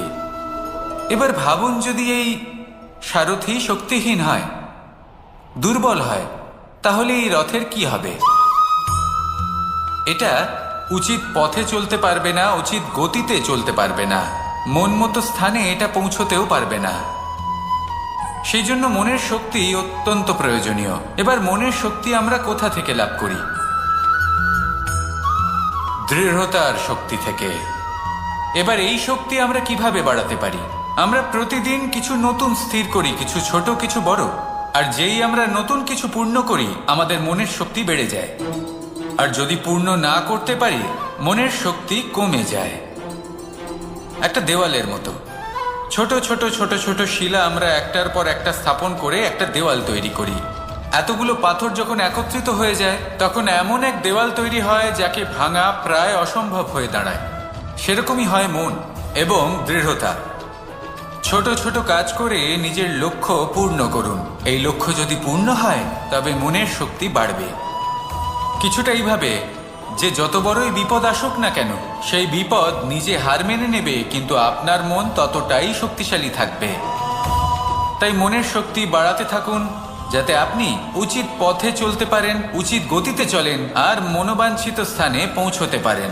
তবেই এই মন প্রসন্ন হয়ে বলবে, রাধা রাধা।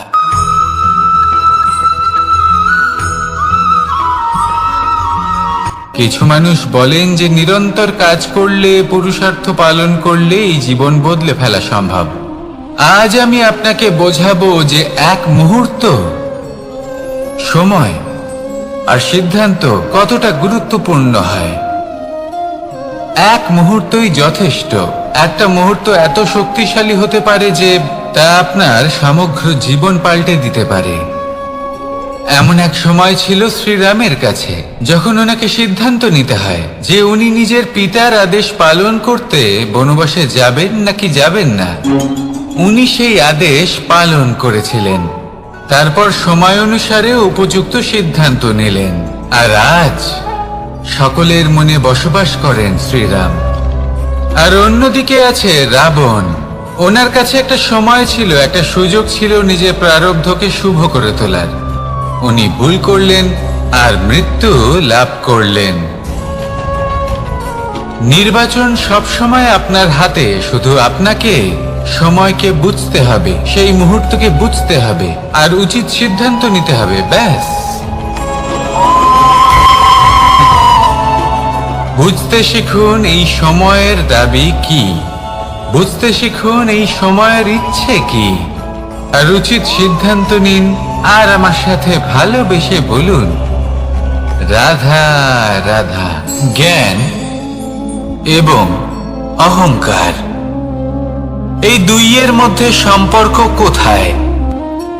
সম্পর্ক ঠিক সেরকম যেরকম হাত এবং কাঁকনের, যেমন চোখ এবং দৃষ্টির সম্পর্ক। এবার আপনি বলবেন, আমি কি বলছি? জ্ঞান এবং অহংকারের এমন সম্পর্ক কি করে হতে পারে? দেখুন, যে ব্যক্তি জ্ঞানী, যার কাছে জ্ঞান রয়েছে এবং তিনি জানেন যে তার কাছে জ্ঞান রয়েছে, তার মধ্যে নিজে থেকেই অহংবোধ জাগ্রত হয়। খুব কম সংখ্যক এমন জ্ঞানী ব্যক্তি আছেন যারা নিজেদের অহংকারের বিষয়ে আঁচ করতে পারেন। প্রকৃত জ্ঞানী হলেন তিনি, যিনি নিজের জ্ঞানের সদ্ব্যবহার করে অহংকারকে দূর করেন।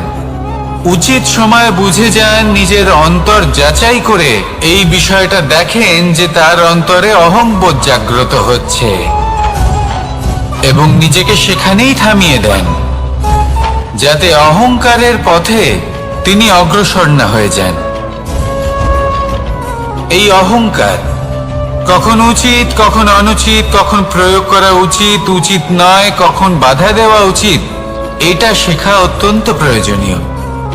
আর যদি এটা আপনি শিখতে পারেন, তাহলে আপনি একজন জ্ঞানীও হয়ে উঠবেন এবং সুখীও থাকবেন।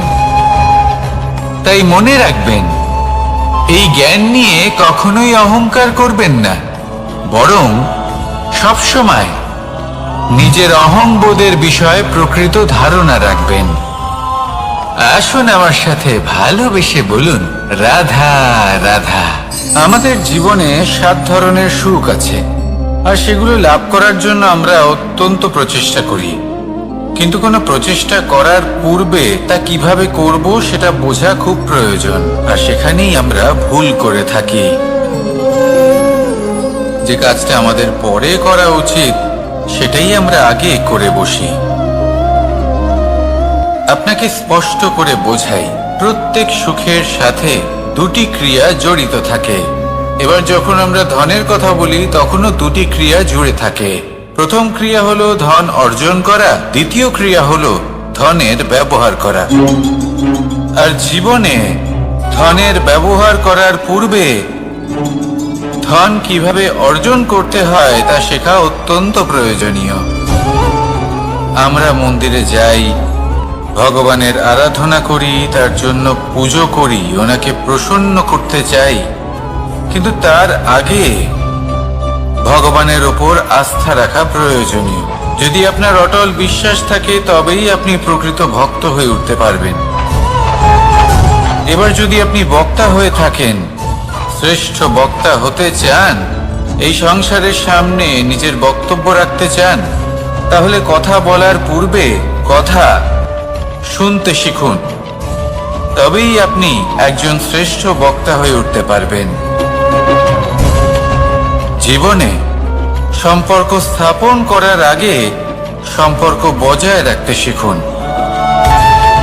তবেই আপনি একজন প্রকৃত সাথী হয়ে উঠবেন। জীবনে পরাজয় মানার পূর্বে বিজয়ী হওয়ার চেষ্টা কিভাবে করতে হয় সেটা শিখুন, তবেই আপনি একজন নিপুণ ব্যক্তি হয়ে উঠবেন। অন্তিম এবং সবথেকে গুরুত্বপূর্ণ কথা, জীবনে ভালোবাসা লাভ করার পূর্বে ভালোবাসা প্রদান করতে শিখুন, তবেই আপনি একজন প্রকৃত প্রেমী হয়ে উঠবেন। আসুন আমার সাথে ভালোবেসে বলুন, রাধা রাধা। এই সংসারের সবথেকে বড় যুদ্ধ কোনটা?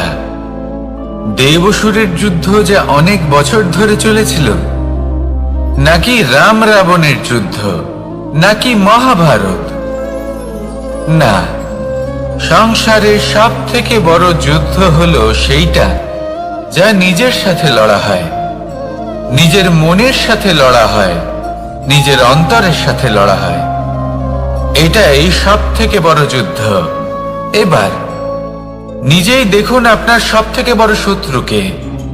আপনার স্বার্থ, আপনার কামনাগুলি, আপনার অহংকারগুলি, যা আপনাকেই নষ্ট করে দেয়। যদি এদের ওপর আপনি বিজয় লাভ করতে পারেন, তাহলে ধরে নিন এই সংসারে সবার ওপরে আপনি বিজয় লাভ করতে পারবেন। এই সংসারে কেউ আপনাকে পরাজিত করতে পারবে না। কিন্তু তার জন্য প্রয়োজন অনুভূতির। অনুভূতি ভালোবাসার, অনুভূতি অনুপ্রেরণার। যে ব্যক্তি ভালোবাসতে পারেন এবং প্রেরণা দিতে পারেন, তিনি চিরকাল জয় লাভ করতে পারেন। নিজের কাছে ভালোবাসার এক অস্ত্র রাখুন আর প্রেরণার এক ঢাল। জীবনে কেউ আপনাকে পরাজিত করতে পারবে না। আসুন আর আমার সাথে ভালোবেসে বলুন, রাধা রাধা। সৌন্দর্য। মানুষ নিজের সৌন্দর্যের বিষয়ে কতটা ভাবে, চায় যে সে সব থেকে বেশি রূপবান হবে, সব থেকে বেশি সুন্দর হবে। কিন্তু সৌন্দর্যের পরিভাষা কি তা কি সে জানে? কোনো মাকে জিজ্ঞেস করুন, ওনার জন্য সৌন্দর্যের পরিভাষা ওনার সন্তান। কোনো ভক্তকে জিজ্ঞেস করুন, ওনার জন্য সৌন্দর্যের পরিভাষা ওনার ভগবান।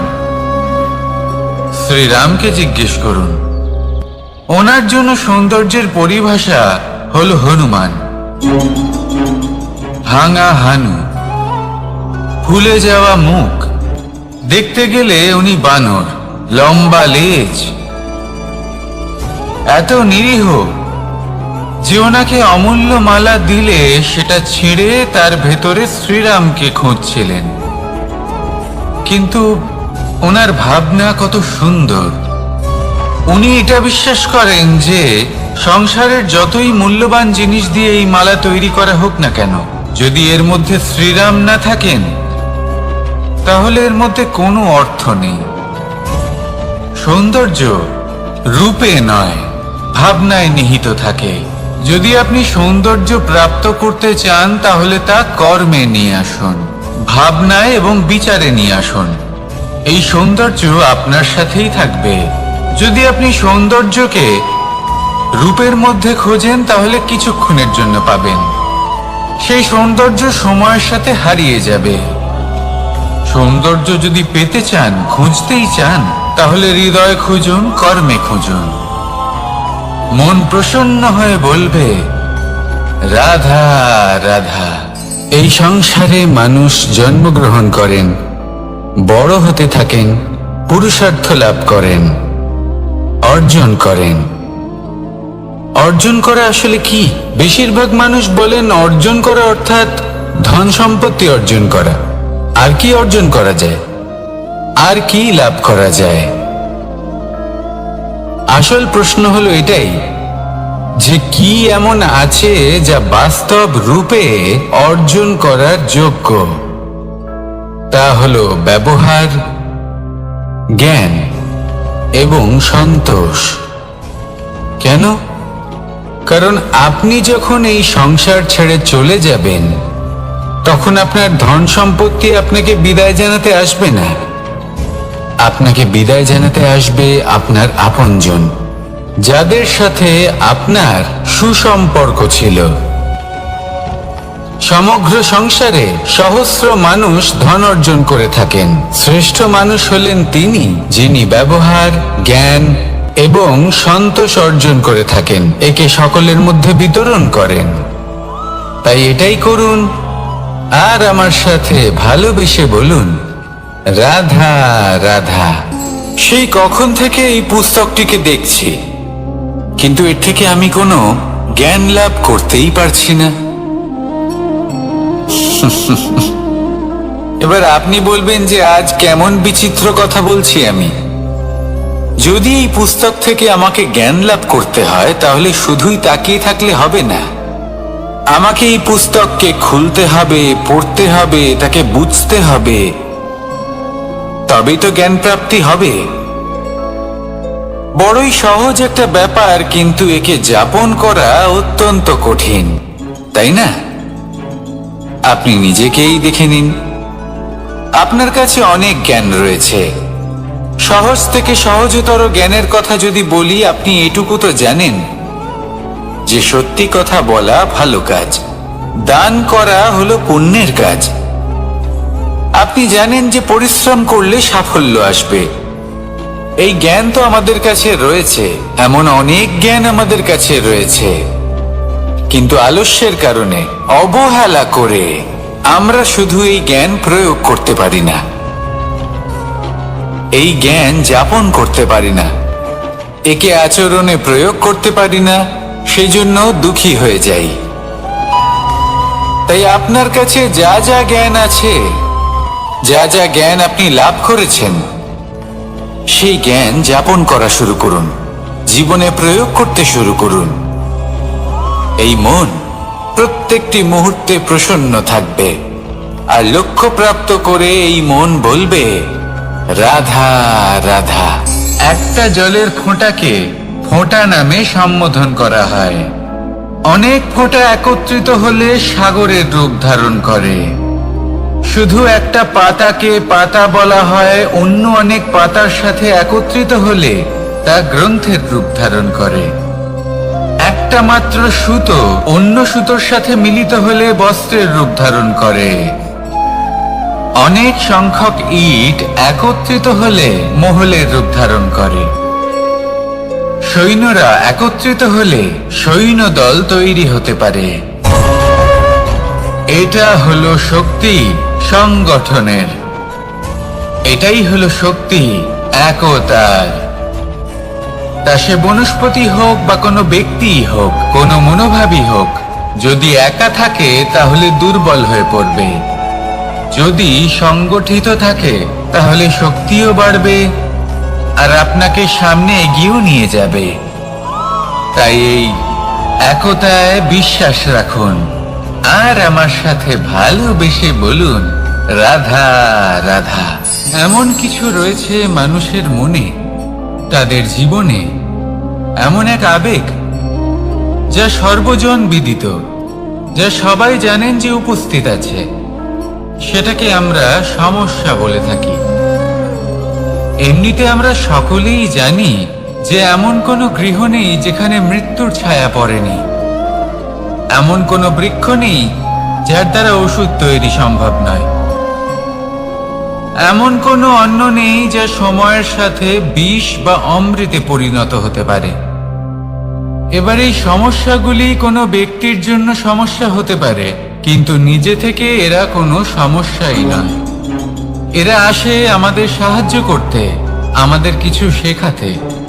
আপনি নিজেই দেখুন, পর্বতের শিখর থেকে কোনো এক পাখি পড়ে গিয়ে নিজের প্রাণ ত্যাগ করলো। সেটা কখন সম্ভব? যখন সেই পাখি ওড়ার চেষ্টাই করে না। তখন যখন কোনো ব্যক্তি জলে পড়ে যান এবং ডুবে গিয়ে নিজের প্রাণ হারান, এর সম্ভাবনা কখন বেশি থাকে? যখন সেই ব্যক্তি সাঁতার কাটার চেষ্টাই করেন না। তখন এই সমস্যা প্রত্যেকের জীবনে থাকবেই, কিন্তু এটা মনে রাখা প্রয়োজনীয় যে কোনো সমস্যা পরিস্থিতির কারণে সমস্যা হয়ে ওঠে না। এই পরিস্থিতি যখন আমাদের সামনে আসে, আমাদের তা কঠিন মনে হয়, আমরা নতমস্তক হয়ে পড়ি, ভয়ভীত হয়ে পড়ি, তার সম্মুখীন হতে পারি না। তখন তা সমস্যার রূপ নেয়।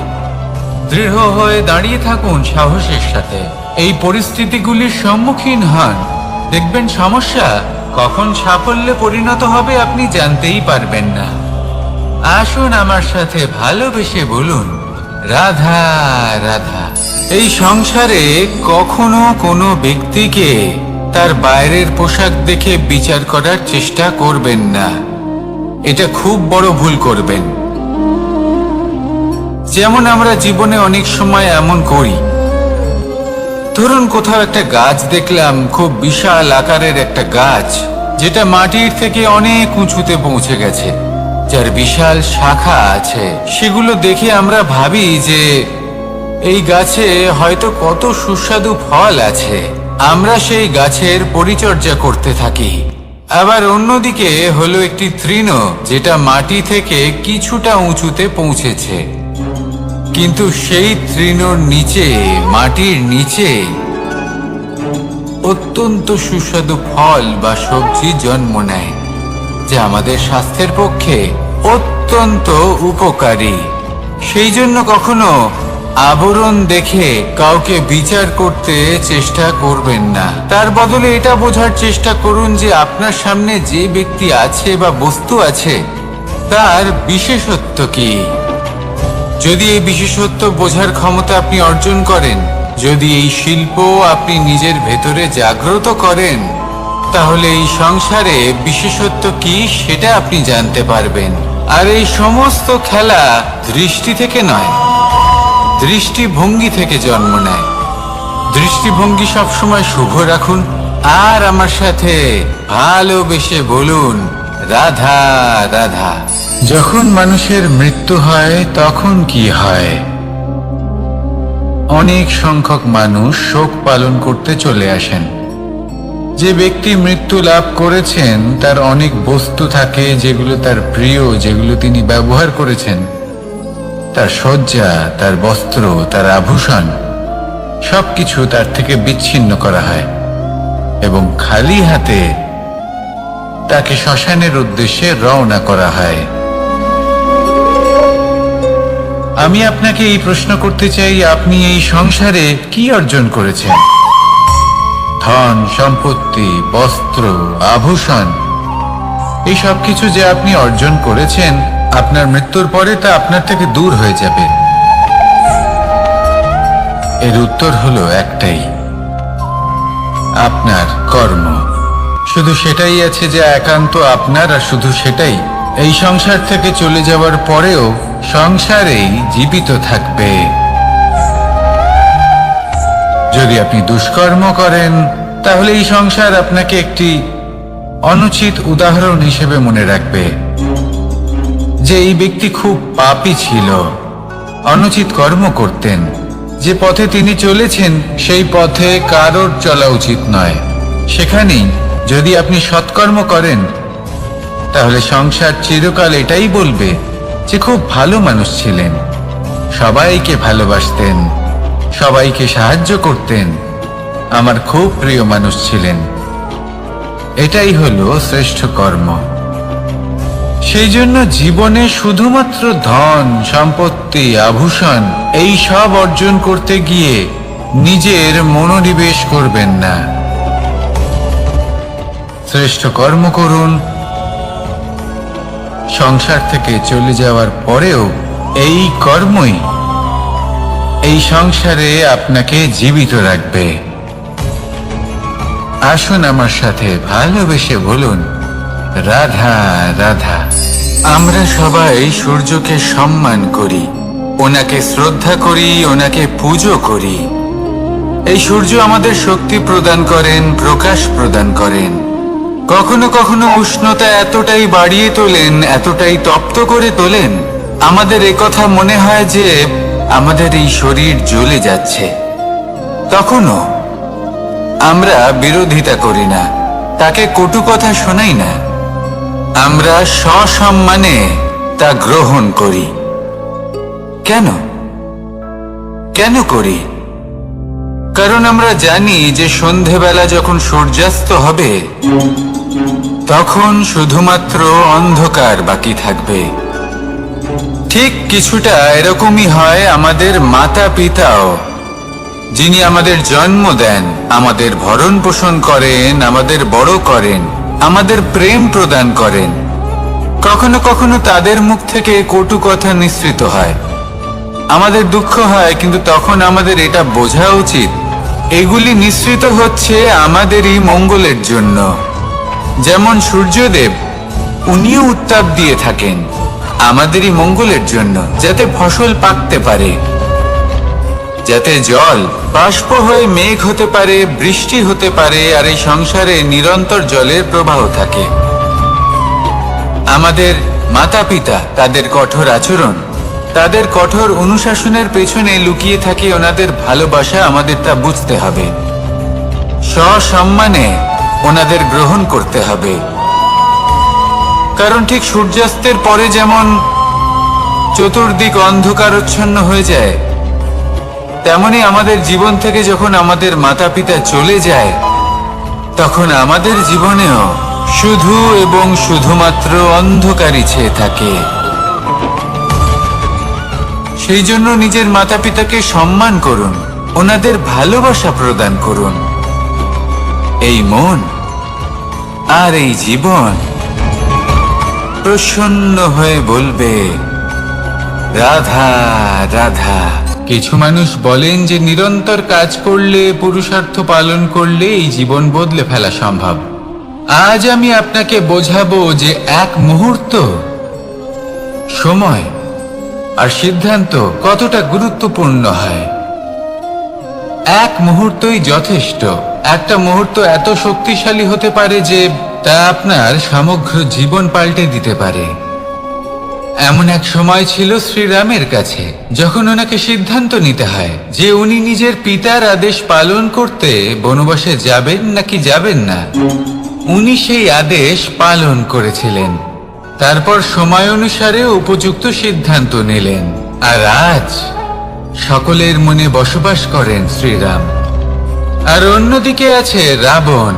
ওনার কাছে একটা সময় ছিল, একটা সুযোগ ছিল নিজের প্রারব্ধকে শুভ করে তোলার। উনি ভুল করলেন আর মৃত্যু লাভ করলেন। নির্বাচন সবসময় আপনার হাতে, শুধু আপনাকে সময়কে বুঝতে হবে, সেই মুহূর্তকে বুঝতে হবে আর উচিত সিদ্ধান্ত নিতে হবে, ব্যাস। বুঝতে শিখুন এই সময়ের দাবি কি, বুঝতে শিখুন এই সময়ের ইচ্ছে কি, আর উচিত সিদ্ধান্ত নিন। আর আমার সাথে ভালোবেসে বলুন, রাধা রাধা। জ্ঞান এবং অহংকার, এই দুইয়ের মধ্যে সম্পর্ক কোথায়? সম্পর্ক ঠিক সেরকম যেরকম হাত এবং কাঁকনের, যেমন চোখ এবং দৃষ্টির সম্পর্ক। এবার আপনি বলবেন, এ আমি কি বলছি? জ্ঞান এবং অহংকারের এমন সম্পর্ক কি করে হতে পারে? দেখুন, যে ব্যক্তি জ্ঞানী, যার কাছে জ্ঞান রয়েছে এবং তিনি জানেন যে তার কাছে জ্ঞান রয়েছে, তার মধ্যে নিজে থেকেই অহংবোধ জাগ্রত হয়। খুব কম সংখ্যক এমন জ্ঞানী ব্যক্তি আছেন যারা নিজেদের অহংকারের বিষয়ে আঁচ করতে পারেন। প্রকৃত জ্ঞানী হলেন তিনি, যিনি নিজের জ্ঞানের সদ্ব্যবহার করে অহংকারকে দূর করেন। উচিত সময়ে বুঝে যান, নিজের অন্তর যাচাই করে এই বিষয়টা দেখেন যে তার অন্তরে অহংবোধ জাগ্রত হচ্ছে এবং নিজেকে সেখানেই থামিয়ে দেন, যাতে অহংকারের পথে তিনি অগ্রসর না হয়ে যান। এই অহংকার কখন উচিত, কখন অনুচিত, কখন প্রয়োগ করা উচিত, উচিত নয়, কখন বাধা দেওয়া উচিত, এটা শেখা অত্যন্ত প্রয়োজনীয়। আর যদি এটা আপনি শিখতে পারেন, তাহলে আপনি একজন জ্ঞানীও হয়ে উঠবেন এবং সুখীও থাকবেন। তাই মনে রাখবেন, এই জ্ঞান নিয়ে কখনোই অহংকার করবেন না, বরং সবসময় নিজের অহংবোধের বিষয়ে প্রকৃত ধারণা রাখবেন। আসুন আমার সাথে ভালোবেসে বলুন, রাধা রাধা। আমাদের জীবনে 7 ধরনের সুখ আছে, আর সেগুলো লাভ করার জন্য আমরা অত্যন্ত প্রচেষ্টা করি। কিন্তু কোনো প্রচেষ্টা করার পূর্বে তা কিভাবে করব সেটা বোঝা খুব প্রয়োজন, আর সেখানেই আমরা ভুল করে থাকি। যে কাজটা আমাদের পরে করা উচিত, সেটাই আমরা আগে করে বসি। আপনাকে স্পষ্ট করে বোঝাই, প্রত্যেক সুখের সাথে 2টি ক্রিয়া জড়িত থাকে। এবার যখন আমরা ধনের কথা বলি, তখনও 2টি ক্রিয়া জুড়ে থাকে। প্রথম ক্রিয়া হলো ধন অর্জন করা, দ্বিতীয় ক্রিয়া হলো ধনের ব্যবহার করা। আর জীবনে ধনের ব্যবহার করার পূর্বে ধন কিভাবে অর্জন করতে হয় তা শেখা অত্যন্ত প্রয়োজনীয়।